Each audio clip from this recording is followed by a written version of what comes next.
Pada bulan Syawal, orang ramai dapat jemputan untuk rumah terbuka je. Ya. Jadi pada awal siang dia dah berpuasa.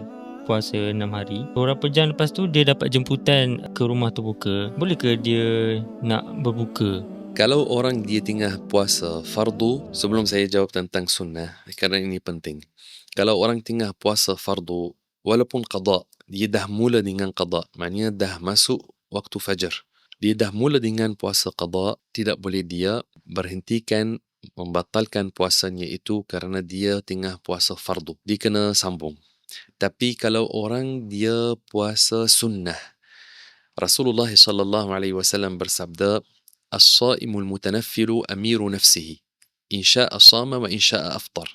Maknanya orang yang dia puasa sunat, dia adalah amiru nafsihi, yakni dia boleh ambil keputusan bagi dirinya dalam keadaan ini. Jika dia mahu sambung, dia boleh sambung. Jika dia mahu buka, boleh dia buka. Tapi kalau tanpa alasan, bagus dia sambung. Tapi andaikan dia tidak sambung, dia tengah puasa sunat kemudian dia buka, tidak berdosa, tak ada dosa atasnya, kerana hadis ini yang diriwayatkan oleh Al-Hakim. Dia ada pilihan. Maka jika orang dia dapat jemputan, kemudian dia bimbang orang ini akan rasa sedih kalau dia tidak datang, tidak makan. Kalau dia mahu buka, boleh dia buka bila dia tengah puasa sunat, bukan puasa fardu.